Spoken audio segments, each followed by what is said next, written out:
lui donne les penseurs de la période médiévale. Parce qu'à l'époque, même les chrétiens, les juifs, ils commençaient leurs ouvrages par Bismillah ar-Rahman ar-Rahim. Vous savez que l'année passée, c'était l'année mondiale de la physique. Pour les physiciens, ils savent bien, qui est déclaré par l'UNESCO, qui correspond 100 années après que Einstein a publié ce fameux article de 1905, qui est la relativité générale. Et cette année, 2006, elle est déclarée aussi par la même institution, ce sera l'année du Khadoum. Il y aura des manifestations, comme l'a dit M. Hassani, un peu partout dans le monde.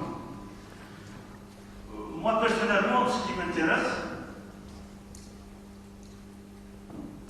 même en apparence, c'est un peu un petit peu choquant de relier le Khadoum Einstein. C'est un peu choquant, je l'ai fait exprès un peu pour faire bouger les choses. Parce que ce que je constate actuellement, c'est un état d'esprit un peu stagné. Les gens d'Abu par exemple, ils peuvent soutenir une thèse là-bas sans mettre les pieds à l'intérieur du monde. On est cloisonné dans des disciplines qu'ailleurs actuellement ils tombent vers l'inverse. En Europe, on tombe à unifier les disciplines, nous, on accentue le cloisonnement. Maintenant, quel est le lien entre le Khadoum et Einstein? Einstein, c'est un physicien. On le classe dans la physique. Mais ce qui est intéressant dans les deux, est poser le problème de la connaissance. C'était des gens qui réfléchissent et qui ont essayé de voir les choses autrement. C'est ça le lien qu'il y a entre les deux. Maintenant, bien sûr, le Khadoum actuellement, on le met dans les sciences sociales. Le Khadoum, c'est un sociologue, c'est une façon de le prisonnier en quelque sorte. En plus de ça, moi personnellement, je ne crois pas ce qu'on enseigne en sciences sociales aujourd'hui, c'est quelque chose de sérieux. Après, on va expliquer pourquoi. D'un autre côté, s'il y a des physiciens dans la salle, je ne vais pas parler d'Einstein sur le plan physique pur, parce que je ne suis pas physicien. Je vais parler de l'histoire de la pensée, l'histoire des sciences. C'est quelque chose qui est lié à l'histoire de la pensée, comment les idées évoluent dans le temps. C'est pour cela que je ne vais pas, même je voulais toujours faire de la physique, mais mon parcours, je suis un architecte, puis anthropologue, en quelque sorte je suis loin de la physique pure. Mais comme j'ai dit tout à l'heure, actuellement, il n'y a pas de physique, il n'y a pas d'architecture, on pose le problème de la connaissance. Pour cela, je vais faire un peu un exposé sur les grandes idées, qu'est-ce qui s'est passé au siècle passé. Comment Einstein il a essayé de développer sa théorie. Après, je vais parler de la conception du monde à la période médiévale, et je vais prendre le Khadoum comme exemple. Après, on va comparer les deux. Je vous demande seulement un peu de patience, parce qu'il y a des choses un peu précises.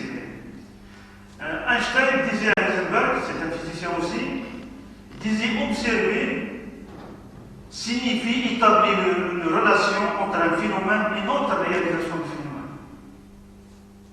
La question pour Einstein, c'est pas l'observation d'un phénomène, mais il y a la réalisation qui est derrière la tête, c'est elle, à la fin, qui détermine ce qu'on voit. On n'arrive jamais à saisir la réalité telle qu'elle. Le physicien doit être conscient d'un certain caractère conventionnel des objets qu'il manie et d'une certaine circularité de son raisonnement.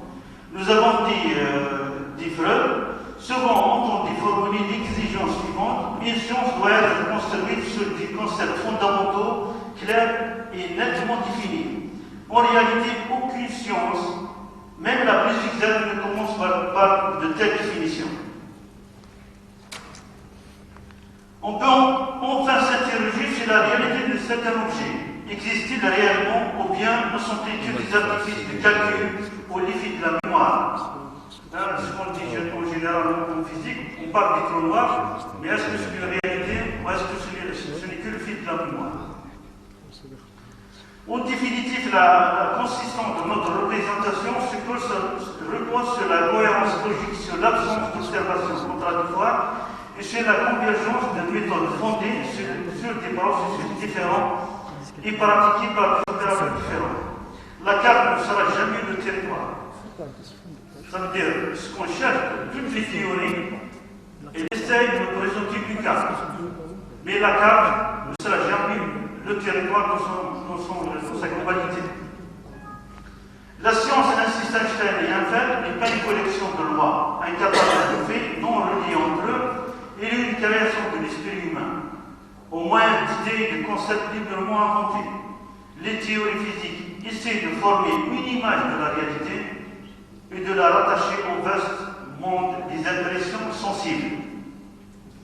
La théorie physique a donc pour objectif de trouver une nécessité aux lois. Henri Poincaré dit par exemple le grand but de la science est de couvrir le plus grand nombre de faits empiriques par une déduction logique à partir du plus petit nombre d'hypothèses. Malheureusement, si une théorie peut être vérifiée par l'expérience, il n'existe aucun chemin menant de l'expérience à l'établissement d'une théorie. On constate que la différence entre le siècle passé, le début du siècle passé, et aujourd'hui, à l'époque, c'est-à-dire Einstein, si je prends Einstein par exemple, à l'âge de 26 ans, lorsqu'il a écrit ce fameux article en 1905, il n'était même pas universitaire. Il n'était même pas docteur. C'était un employé dans un bureau de brevet, mais il y avait cette imagination, ces expériences imaginaires qui étaient développées à cette période. En quelque sorte, ce n'est pas le côté matériel, ce n'est pas les statistiques qui mènent à la théorie. Par contre, qui nous dit Einstein, c'est une intuition qui se développe en parallèle à l'expérience. Maintenant, quelles sont les limites? Parce que la science physique actuellement, elle a ses limites de la façon d'appréhender le réel. Le réel, c'est l'univers, ce qu'on voit. Il y a les limites conceptuelles.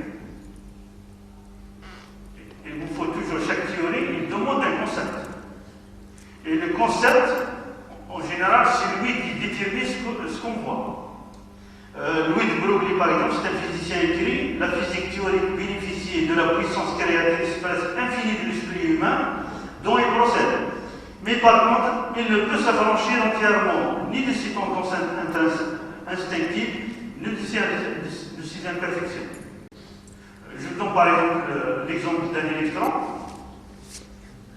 Schrödinger, il a une définition, Max Planck, il a une autre définition, Einstein, il a une autre définition.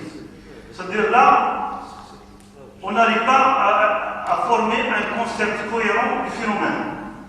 Et il y a des limites techniques et économiques, bien sûr. Pour construire des réacteurs, par exemple, des particules, il vous faut des données économiques importantes. Il y a aussi les limites physiques. Les limites physiques qui sont les constantes qui existent actuellement dans le domaine de la physique, qui est la vitesse de la lumière, la constante de Boltzmann et la constante de Planck. Max Planck, par exemple, dit l'existence de ces constantes est la preuve palpable qu'il existe dans la nature quelque chose qui est réel et indépendant de toute opération de mesure par l'autre. Maintenant, j'arrive à Einstein. Einstein, qu'est-ce qu'il a fait en 1905? Ça veut dire avec la relativité générale. Pour Newton, on sait bien, depuis Newton, l'espace il était absolu. Lui, il n'admet même pas une discussion, c'est l'espace et le temps. Il a dit que c'est deux entités complètement différentes et sont de façon absolue. Einstein, en 1916, avec la relativité générale, il a dit c'est possible. Il a dit,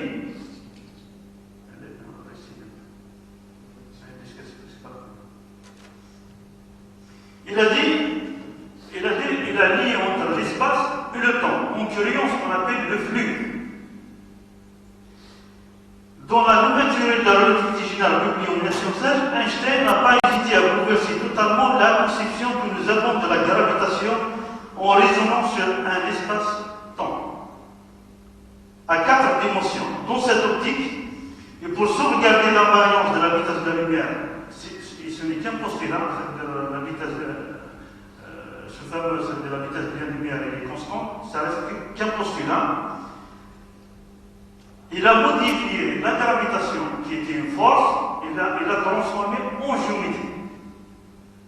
Là, il y a un déplacement dans la conception. Les objets agissent sur cet espace et réciproquement, ils subissent les déformations de ce dernier. La gravitation influe sur la longueur des règles et sur la masse des horloges. Ainsi, la généralisation de la théorie de la relativité aboutit à une nouvelle théorie de nature géométrique. Pour lui, la gravitation, ce n'est pas une force, c'est de la géométrie. C'est pour cela que la matière, c'est l'énergie, la gravitation, c'est de la géométrie, le temps, c'est l'espace. Nous pourrions regarder la matière d'Einstein comme des régions dans l'espace où le champ est extrêmement intense. Une pierre lancée est de ce point de vue un champ qui varie, où les états de la plus grande intensité du champ traversent l'espace avec la vitesse de la pierre. Ça veut dire si on jette une pierre, le mouvement de la pierre ne dit pas à une gravitation, à une force. À une force qui le tire vers le centre de la Terre. Par contre, le mouvement lui-même de la pierre, ce n'est qu'une modification de l'espace-temps lui-même. Parce que là, pour comprendre ça, il faut changer, on doit se basculer dans la compréhension de l'espace. L'espace, il n'est pas cartésien, il n'est pas à 3 dimensions.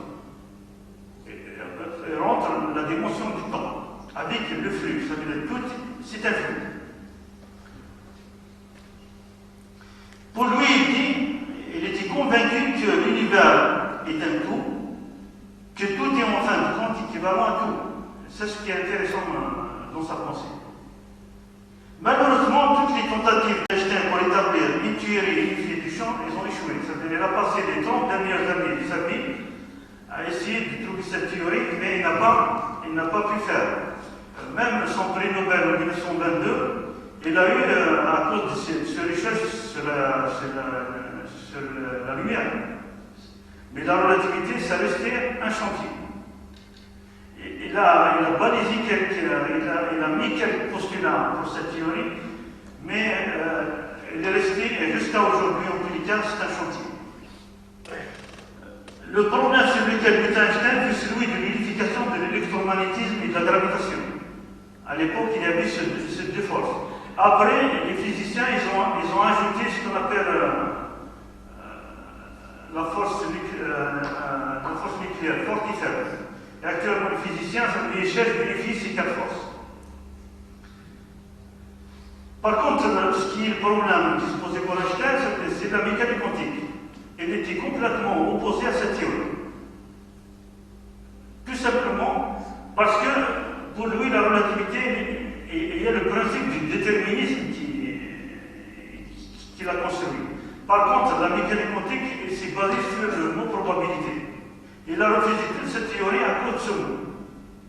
Il dit sur la mécanique quantique, elle force le respect, mais une voie intérieure, ça c'est un physicien qui parle. Une voie intérieure me dit que ce n'est pas encore le nec le plus utile. La théorie nous apporte beaucoup de choses, mais il nous rapproche à peine du secret du Dieu. De toute façon, je suis convaincu que lui, ça veut dire le bon Dieu, ne joue pas au dé. Ça veut dire pour lui, tous les événements de la nature, ils sont déterminés d'avance.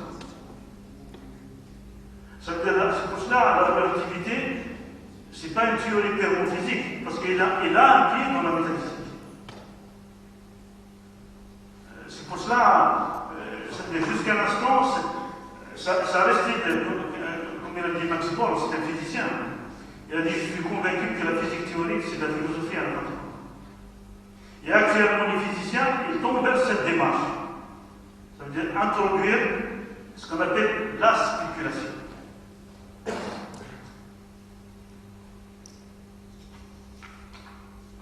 L'éloge de la spéculation. Nos idées ne sont que des instruments intellectuels qui nous servent à pénétrer dans les phénomènes. Il faut les changer quand ils ont rempli leur rôle, dit Claude Bernard. Ça veut dire que nos théories, ce sont que des manières de voir les choses. C'est comme un peu des lunettes. Une fois ils ont atteint leur limite, on va les changer. Et les théories scientifiques, c'est un peu la même chose. Max Planck écrit: le but idéal poursuivi par les physiciens est la connaissance du monde réel et extérieur. C'est ça le but, c'est de comprendre ce qu'on a devant nous, au sens large du terme. Il dit: mais quels que soient les moyens d'investigation dont il dispose et les mesures qu'il effectue, jamais, il n'appréhende directement rien de ce monde. Ça, c'est dans les sciences physiques. Hein. Les sciences physiques, ça veut dire c'est des sciences qui sont les plus sérieuses sur la démarche scientifique. Parce qu'on a tout qui obéit à l'expérience, à l'observation, aux mesures. C'est la science la plus sérieuse actuellement. Hein. Même le prix Nobel de la physique, on l'appelle le Nobel du Nobel pour les physiciens. Mais Max Planck, il dit, quelles que soient les mesures qu'on fait, on n'appréhende rien de ce monde. Ça reste des approximations. On les utilise massivement, on tire une masse infinie de données, desquelles à la fin, on ne sait rien tirer.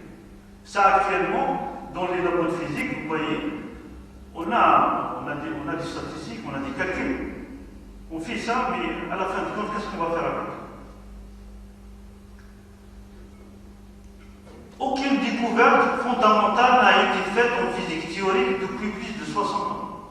Ça veut dire le dernier débat qui a eu en physique, c'était entre Einstein et Bohr.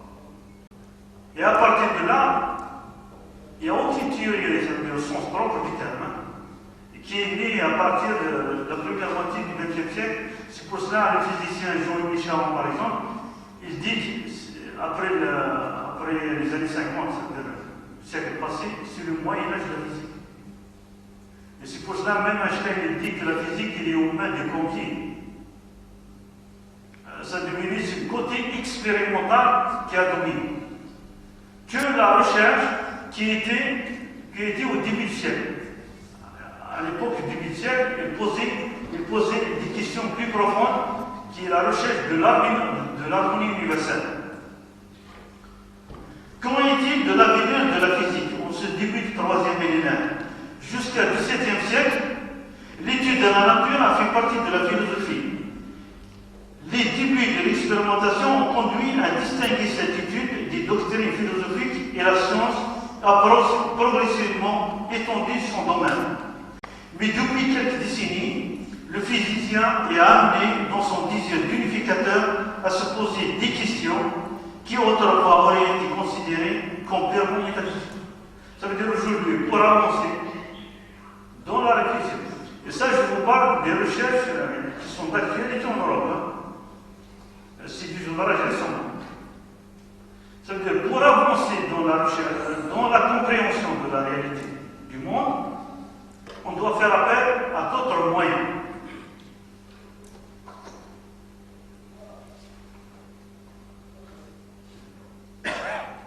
Comment les anciens comprenaient-ils la loi? Écrit Henri Poincaré. Si on revient maintenant, avant le XVIIe siècle. Le mathématicien Henri Poincaré, il dit, les anciens, comment comprenaient-ils la loi? C'est pour eux une harmonie interne, statique, pour ainsi dire immuable, ou bien c'était comme un modèle que la nature s'efforçait d'imiter. Une loi pour nous, ce n'est plus cela du tout, c'est une relation constante entre le phénomène d'aujourd'hui et celui de demain. En un mot, c'est une équation différentielle. C'est-à-dire qu'il y avait un changement dans la conception avant le XVIIe siècle et après. Les anciens, ils comprenaient la connaissance, c'est une harmonie interne.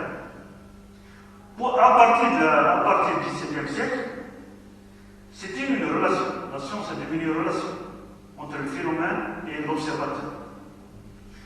Le géographe Augustin Berg écrit le processus dont le paradigme s'est mis en place au XVIIe siècle. Dans le complexe cosmologique Bacon, Bacon c'est un philosophe anglais au XIIe siècle, Galilée, Descartes et Newton.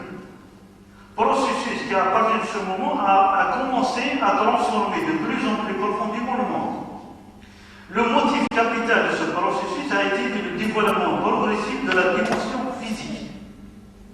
Ça veut dire, à partir du XVIIe siècle, ce qui nous intéresse, c'est plutôt la dimension physique de ce qu'on voit. Dans cette dimension-là, il n'y a ni Dieu, ni sentiment. Ça, c'est Augustin Berg qui parle. C'est dans une dimension essentiellement étrangère à l'homme. Dès lors était enclenché le désenchantement du monde, processus dont l'aboutissement a été formulé par Nietzsche, qui a dit « Dieu et moi ». Aucune image du monde ne peut jamais être absolument adéquate, car notre observation porte sur une réalité en soi relative, inconsistante et indéfiniment multiple. La science du monde occidental, développée à partir de la Renaissance, a quelque chose d'absolu. C'est ça le mot science qui a été développé à partir de la Renaissance dans le monde occidental. Il a quelque chose d'absolu sur la nature, créant un vide terrible et dérobant à l'homme sa dignité cosmique. Et il s'est avéré incapable de tirer de cet état de choses une nouvelle vision du monde, écrit le physicien David Bohm. Il tirait en quelque sorte une carte de l'univers. Comme toutes les cartes, c'est une abstraction limitée et pas rigoureusement exacte.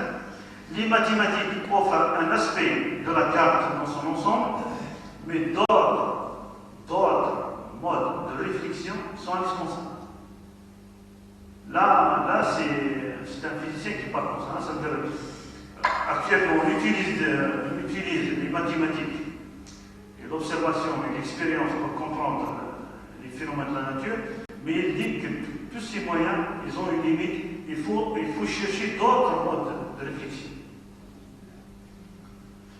Par exemple, le physicien Stephen Hawking, par exemple, dans son livre Une brève histoire du temps, lui, il prévoyait la fin de la physique directement. Il dit c'est la fin de la physique et le commencement du temps. Parce qu'actuellement, on cherche d'autres manières de voir les choses. Ça, c'est en quelque sorte, j'ai essayé un peu de vous résumer les questions qui sont en train de poser actuellement en Europe. Maintenant, je vais parler quelle était la conception du monde à la période médiévale. J'ai pris Ibn Khaldun, parce qu'Ibn Khaldun,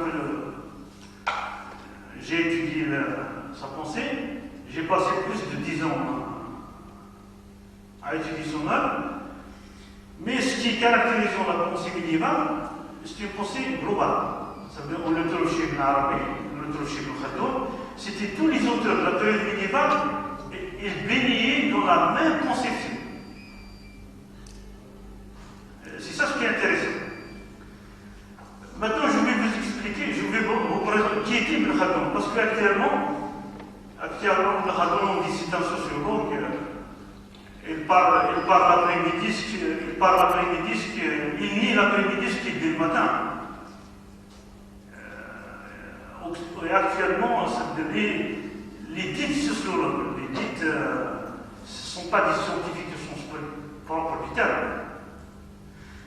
Je vais vous présenter Ibn Khaldun autrement, parce que lui, lorsqu'il a commencé sa carrière, il a un traité de mathématiques. Et actuellement, sa pensée, à mon avis, sera bien comprise par les scientifiques, par les physiciens, par les mathématiciens, par les médecins.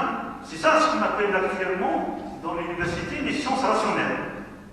Il y a de côté les sciences dites humaines. Ça, c'est une appellation nouvelle. À l'époque, ce n'était pas ça. À l'époque, il y avait les sciences rationnelles et et les sciences théoriques. Pour passer à les sciences théoriques, chacun comme il l'appelle, il faut passer par les sciences rationnelles. Il faut être un médecin, il faut être un mathématicien. Ça, ce qui prouve que, par exemple, les auteurs, les savants de la période médiévale, ils étaient soit des médecins, Ibn Rushd c'était un médecin, Ibn Khaldun il a étudié les maths, Ibn Arabi il a étudié les mathématiques. Omar al-Khayyam, c'est un poète, c'est le poète de libération d'amour, comme on l'appelle. C'était qui? C'était un mathématicien. Ça veut dire qu'il démarrait toujours des mathématiques. Ils étaient des rationalistes, nous scolaires. Même la Muqaddima, si vous lisez, la Muqaddima, c'est écrit avec des mots, mais les chapitres, c'est comme des théorèmes. Il vous donne la règle, le titre, après il fait une démonstration. Et à la fin, il vous dit, faqat tabayyana ce que les mathématiques font, ce qu'il faut démontrer. Ça veut dire, là, il a pensé, il baignait toujours dans les maths. Même les fuqaha, même M. Issa la dernière fois, il a signalé, vous prenez Ibn Tumar par exemple, qui est passé là, le fondateur de l'État allemand. Qu'est-ce qu'il a écrit dans son livre Azul Maïdon? Il a un livre qui est compilé, rassemblé par Akmoum. Il a dit textuellement que Al-Hisab Aslun Kabirun Fiddin, wa huwa asas kull mu'amalat. Si vous voulez, c'est un faqih qui parle comme ça. Ça veut dire que les maths, c'est la base. Malheureusement, aujourd'hui, nous, on fait perdre du temps à nos élèves par des futilités au lieu de s'occuper de plus important. Là, c'est-à-dire, pour juste vous donner quelques indices sur la pensée d'Ibn Khaldun, il dit par exemple, les expressions dans la Muqaddima, nous avons ce qu'on appelle, il se base sur sa méthode, sur l'observation, l'expérience et l'induction, l'observation. Il observe les phénomènes. Dans tous les Muqaddima, on lit des expressions telles que nous avons observé que, nous avons constaté que. Ça, c'est l'observation, c'est la base de la recherche. Elle ne démarre pas par des préjugés. Il faut regarder le phénomène, essayer de le comprendre. C'est l'observation. L'expérience. L'expérience, il dit, s'obtient par la répétition multipliée d'un phénomène. C'est-à-dire, ce qu'on appelle l'expérience, il faut la multiplier pour que ce soit une expérience. Pour l'istiqra', il faut chercher le rapport entre les phénomènes. Et le rapport entre les phénomènes, c'est généralisé, c'est-à-dire la logique mathématique au phénomène de la nature. Il dit, c'est le rapport existant entre les choses qui rendent possible la connaissance de l'inconnu à partir du connu. Et vous voyez que ces éléments-là, ce qu'on utilise dans les sciences exactes. Il dit, il est donc manifeste que c'est le rapport existant entre les choses qui permet de saisir l'inconnu, et cela aussi bien dans le domaine des réalités concrètes que dans le domaine des entités abstraites. On a la causalité, la recherche des causes, comme il dit au début. Il dit ça pour la recherche des causes. Nous voyons ce monde, dit-il, apparaître avec toutes les créatures qu'il contient sous un aspect d'ordre et de cohérence. En lui, les causes sont liées à leur effet. Les mondes sont liés au monde, et certaines choses se transforment en d'autres de telle façon que ces merveilles innombrables ne cessent de nous étonner. Ça veut dire la recherche des causes, l'observation, l'expérience et le rapport. C'est ça les éléments de base de sa méthode. Et ces éléments-là, on les trouve actuellement, on les trouve plus que dans les sciences exactes que dans les sciences humaines. C'est pour cela que je dis, lui, c'est un peu scientifique, au sens actuel. Mais Ibn Khaldun, avec cette méthode, il ne s'arrête pas au monde physique, à l'explication des phénomènes physiques. Et il démarre avec cette méthode rationnelle et scientifique, Il démarre avec cette méthode pour explorer le réel et l'invisible, le monde caché. Comment se fait le passage de la constatation des faits singuliers à l'établissement des rapports généraux? En d'autres termes, la découverte du rapport objectif repose-t-elle finalement sur une correspondance de la réalité et de la raison? La vérité serait-il la manifestation de cette correspondance? Pour Ibn Khaldun, la façon de penser admet la définition de la vérité comme adéquation de la pensée et de l'être. Mais la formulation de cette définition se déroule chez lui, non sur le plan métaphysique. Il n'était pas un philosophe qui est plongé dans la spéculation. Par contre, lui, il a cette méthode scientifique et sa démarche, c'est la recherche de la loi. Il dit loi universelle obtenue par induction. Son but, c'est de trouver des lois qui expliquent la société, des lois qui expliquent l'histoire, les lois qui expliquent le comportement humain. Son but, à la fin de compte, c'était toujours la recherche de la loi. Aucun fait de Ramadan n'est comparable à un autre avec de Khaldun, car contre une ressemblance, on peut relever une multitude de dissemblances. Il dit même que Monsieur Ramadan la takhda'a al-qiyas. Un phénomène, on ne peut pas raisonner par analogie vers un autre phénomène. Si le fait historique est essentiellement en situation de changement, s'il ne se répète pas, s'il est caractérisé ensemble par une modification et une évolution constante, cette évolution, elle n'échappe pas à un déterminisme. Et celui-là, c'est...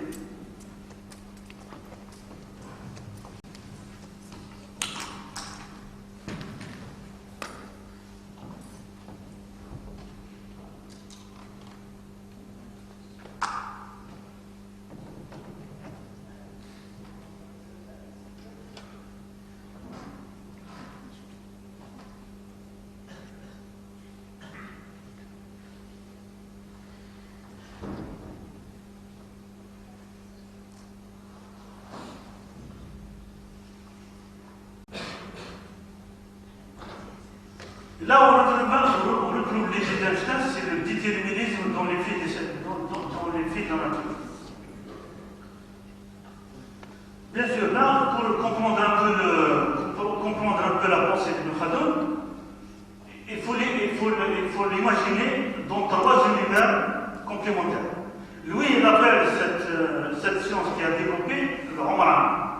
Et le Omran, ce n'est pas de la sociologie, parce qu'actuellement, dans les traductions, on le traduit soit culture, soit sociologie. Par contre, lui, le mot culture, c'est thaqafa, c'est quelque chose de récent, et il ne peut pas être de la sociologie. On traduit aussi, si je prends Montaigne par exemple, ou de Slam par exemple, il traduit ça par civilisation. Par contre, la civilisation pour le Khaldun, c'était plutôt le khadara. Ça veut dire le concept d'Omran. Il reste toujours en débat. Pour moi, personnellement, je l'ai traduit autrement. Je l'ai traduit par urbanisation, parce que ce concept d'urbanisation, il est né au XIXe siècle avec la théorie de Serda. C'est la naissance de l'urbanisme en Occident. Le concept, le mot qui se rapproche plus du mot Omran arabe, c'est plutôt l'urbanisation. L'urbanisation, ce n'est pas au sens physique, parce qu'actuellement, même l'urbanisme moderne, on s'intéresse plutôt au monde physique, ce n'est pas au monde invisible. Là, vous voyez au milieu cette théorie, cette conception qui s'appelle Omran, et à partir d'elle, ça influence sur la psychologie, sur le soi, pour atteindre le mouvement, l'organisation de la société qui est l'État. Et ces éléments-là, ils ne sont pas indépendants de la construction du monde, qui est l'univers. C'est pour cela, à l'époque, ça veut dire parler de la société, on parle de soi avant tout. Z, marque de Z. Et il relie tout ça dans une conception universelle. Même les titres des ouvrages, par exemple. On prend le livre de Khadam, comment on l'appelle? Al-Mubtada wal-Khabar. Il y a un autre ouvrage, il s'appelle Al-Kamil fi al-Tarikh. Al-Bidayah wal-Nihaya. الكثير من الأسئلة الإحاطة في أخبار غرناطة. Ça veut dire qu'il démarrait toujours d'une conception qui relie les phénomènes à un universel, à une conception universelle. Bien sûr, on ne trouve pas cette démarche dans les sciences sociales actuelles. Ce que Nietzsche appelait la philosophie plate. C'est de parler de la société sans parler du soi, sans parler de l'univers.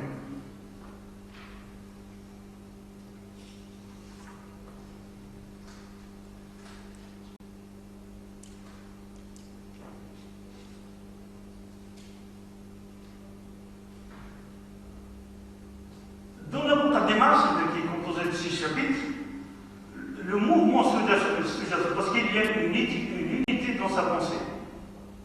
Une unité, en quelque sorte. Le Khadim est écrivé avec la même plume, avec la même vision. Et toute la Muqaddimah, on ne peut pas la comprendre si on n'arrive pas à le saisir dans sa totalité. Il appelle le mouvement sous-jacent de la Muqaddimah du nom de Omran al-Alim, parce qu'il utilise le mot Omran, il utilise le mot Omran al-Alim, qui est l'urbanisation universelle. Notre proposition était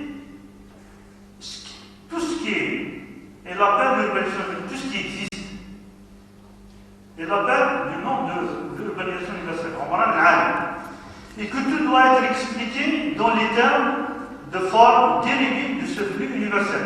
Omran al-Alim, c'est le flux universel. C'est l'harmonie préétablie. En quelque sorte,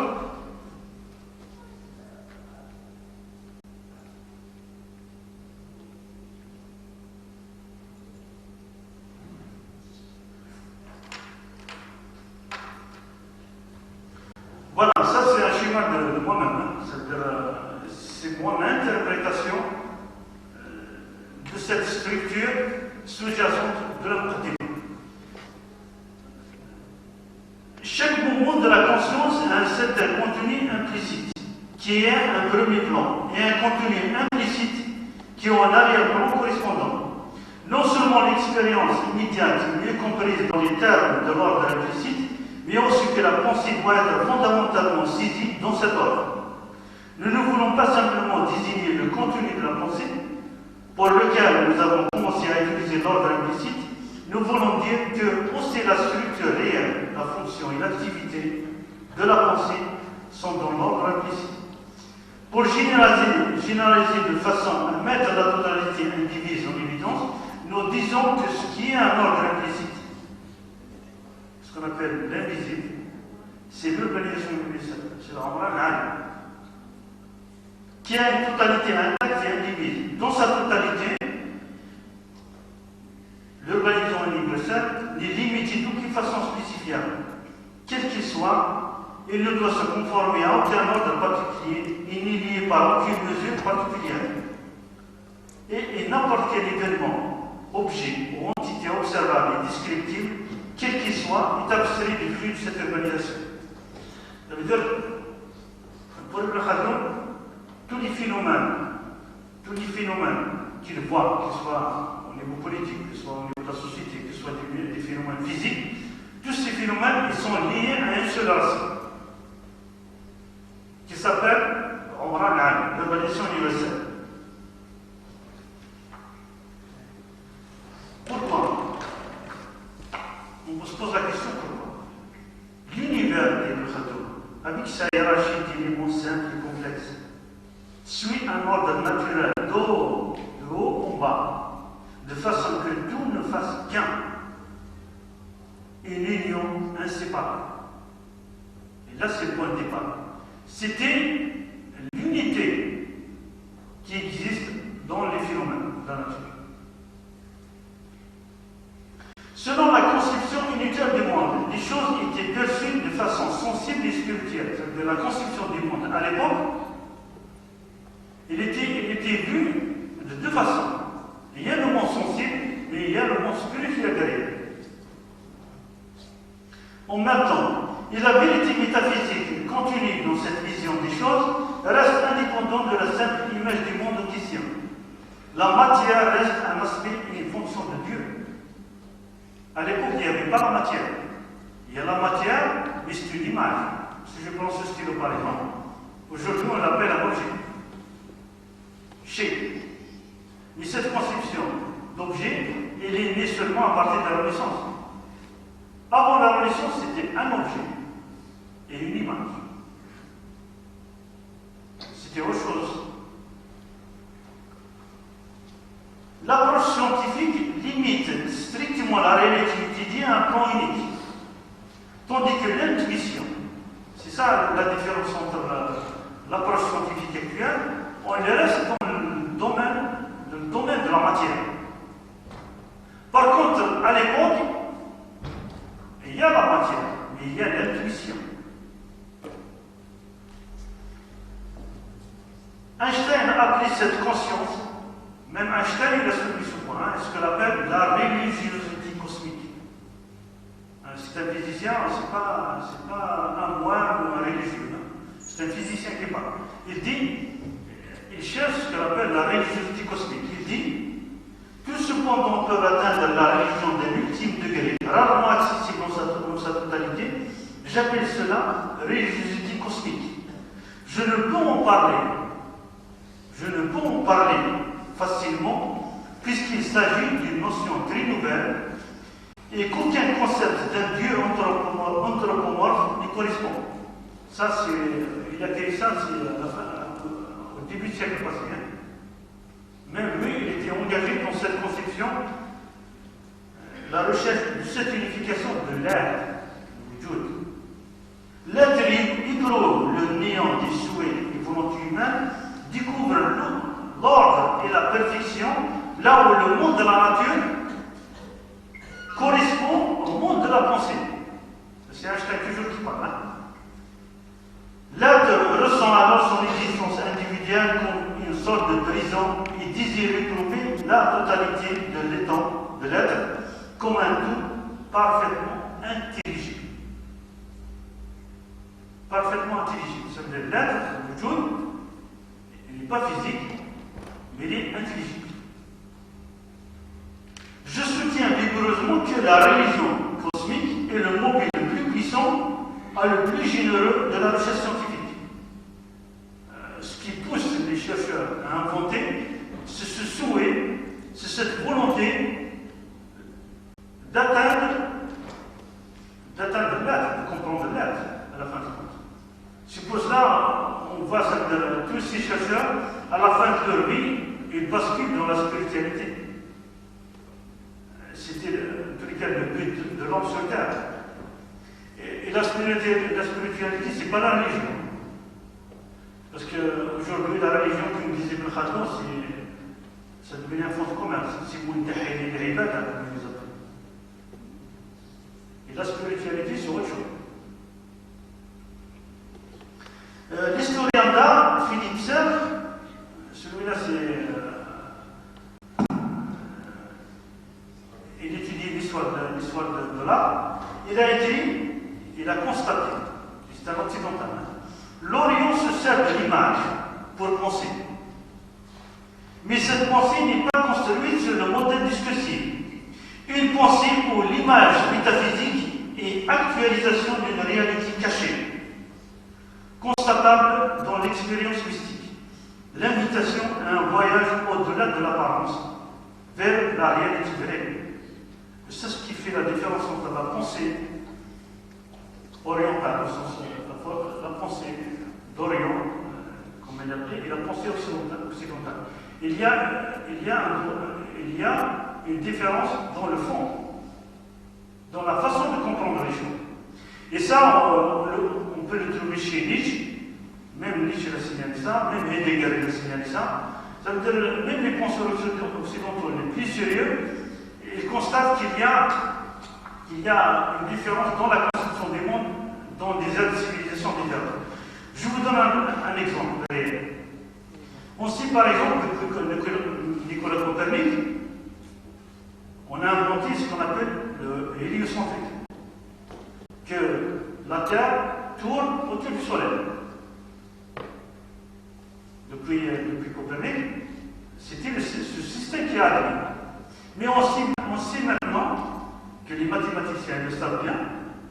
Il suffit de lire par exemple le livre de Jagapaya, et pourtant c'est un mathématicien, il dit que les deux systèmes, le géocentrique, ça veut dire de prendre la Terre comme centre et le Soleil comme mouvement, ou de prendre le Soleil comme centre et la Terre comme mouvement, ces deux mouvements, ils sont complètement relatifs sur le plan mathématique.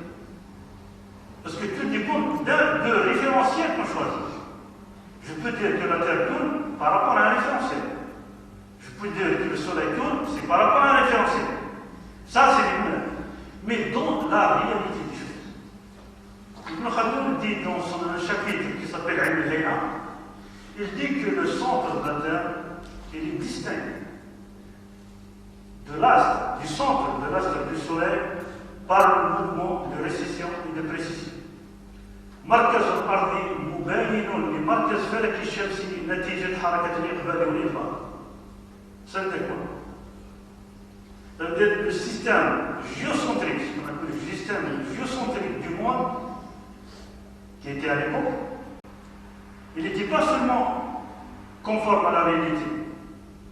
Il peut constituer un système de science exacte,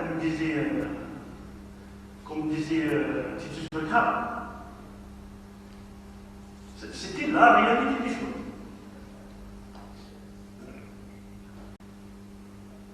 Par contre, le système héliocentrique, c'est un système purement mathématique. Pourquoi? Parce que le système qui est né à partir de la Renaissance, c'est un système, même si vous lisez le livre de Nicolas Copernic, par exemple, vous allez voir, il y a l'introduction de son ouvrage. L'introduction, il posait la question à l'époque, est-ce que l'univers est fini ou infini? Il a dit, si par la peine se casser la tête, chercher ce qu'il est fini ou infini, je prends le soleil au milieu et je fais tourner l'heure. Il a inventé un système purement mathématique. Puis il a fait une translation des repères, les mathématiciens de ça, une translation des repères par rapport au système de Ptolémée qui dominait le Moyen-Âge. Puis il a écrit, puis il a fait des tableaux de calcul. Il a prouvé qu'il a le même résultat, ce qu'il a fait Ptolémée, ce que les savants musulmans ils ont fait au Moyen-Âge. Mais ça, c'est tout à fait normal. Si on fait une translation d'un repère, le résultat ne change pas. Mais la réalité du système, actuellement, il y a un débat. Jean-Yves Micharon, par exemple, il dit textuellement qu'il n'y a aucune preuve scientifique de ce système. J'ouvre une parenthèse, par exemple. Je prends, par exemple, la vision. Vous savez bien que le mois de Ramadan, par exemple, chaque année, il y a une polémique. Il y a une polémique. Comment on va définir le premier du mois de Ramadan? Parce que ça correspond au carême, comment on le définit? Il y a d'un côté les physiciens, les gens du carême en général. Il dit aujourd'hui on peut faire des calculs de façon absolue. On n'a pas besoin de visite. La science a développé, on peut faire des calculs, on n'a pas besoin de visite. D'un autre côté, les chouilleurs des affaires religieuses disent non. C'est la vision qui brille. Et on a chaque année une polémique. Après, on se pose la question, est-ce que la foi, ça se contredit la science? C'est quoi ça? Par contre, le fond des problèmes, c'est quoi? Le fond des problèmes, c'est dans la conception. Elle est en quelque sorte, elle est métaphysique avant qu'il soit un. Parce qu'un physicien qui dit qu'il y a des calculs absolus, à mon avis, il n'a rien compris de la physique. Parce qu'il n'y a pas de calcul absolu en physique. On ne peut jamais appréhender un phénomène physique de façon à 100%. Ce n'est que des points de vue.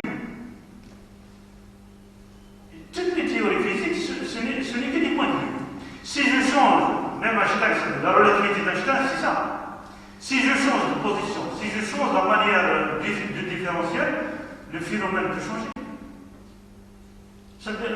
Même Henri Poincaré, il dit il n'y a pas quelque chose d'absolu.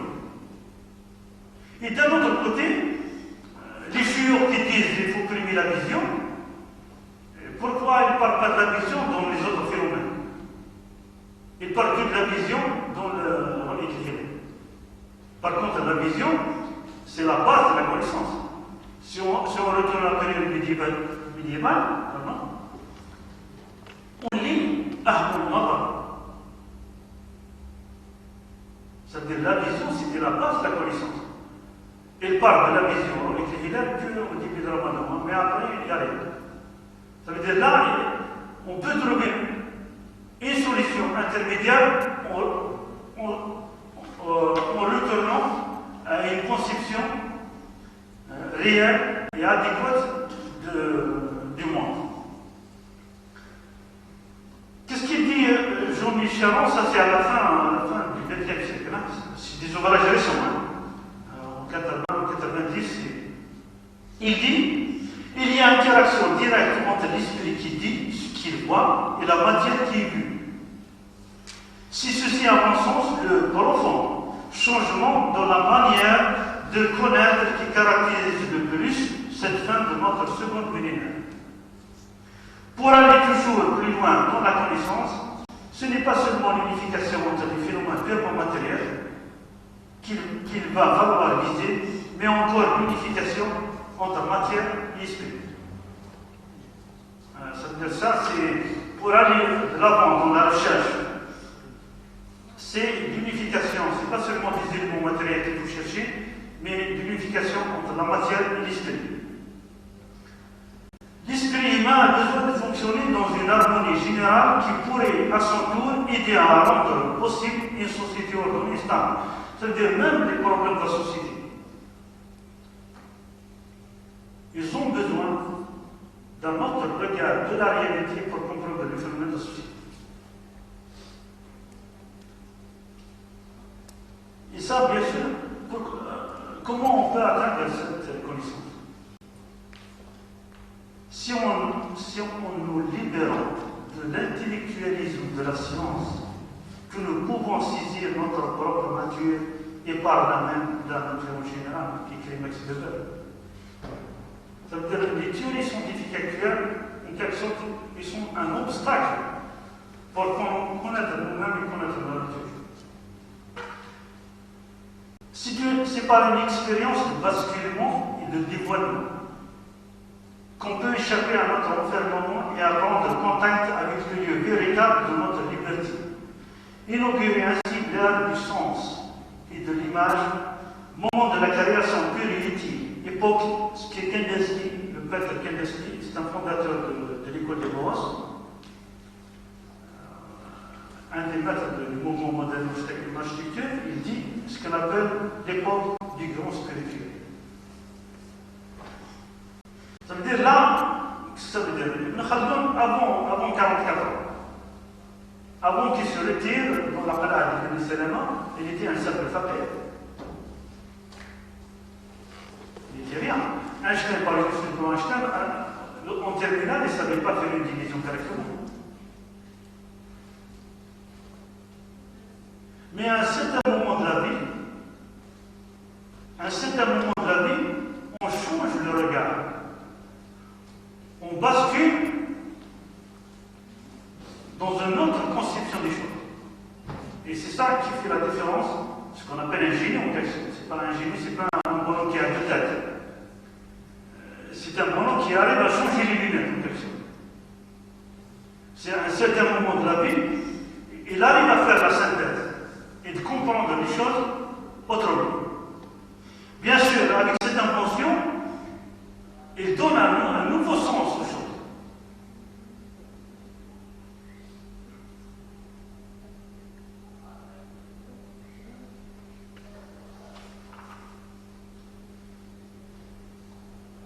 Seul peut exprimer la réalité ultime qui a saisi la réalité la plus ciblée.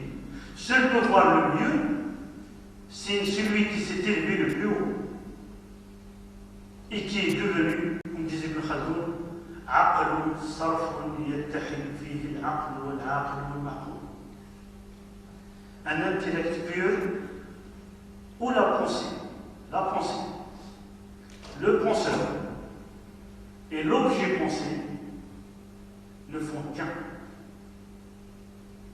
La philosophie de Omar ibn Khattab est un mouvement véritable, fondé sur une conception profonde du monde.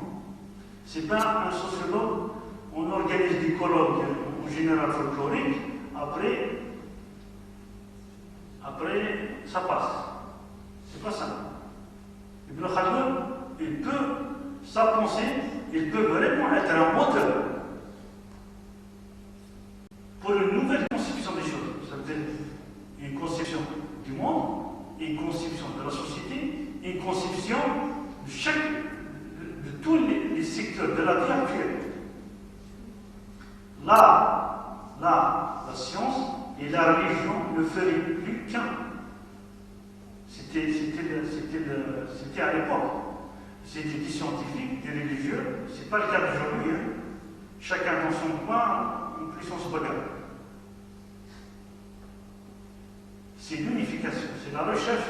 Parce que l'homme, à la fin, il y a une unité dans nous. L'unité de la connaissance et l'unité de l'existence. Comme disait Ibn Sina, وَتَحْسِبُ أَنَّكَ جَارٌ صَغِيرٌ وَفِيكَ انطوى العالم الأكبر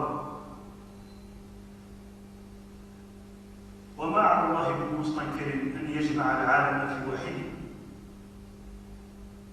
Ils bénissent dans cette conception. C'est pour cela qu'ils nous ont laissé des choses jusqu'à l'instant qu'on n'arrive pas même à les comprendre. Si je prends moi dans mon domaine d'architecture, jusqu'à l'instant avec toutes nos techniques d'aujourd'hui, on n'arrive pas à construire ce qu'ils ont fait au Moyen-Âge. Ça, le domaine d'architecture, hein, au domaine de la médecine, le domaine de la physique, le domaine de l'astronomie. Jusqu'à l'instant, ça veut dire leurs ouvrages, on n'arrive même pas à les interpréter. Parce qu'ils étaient plus avancés que nous. Ils avaient une conception plus réaliste du monde.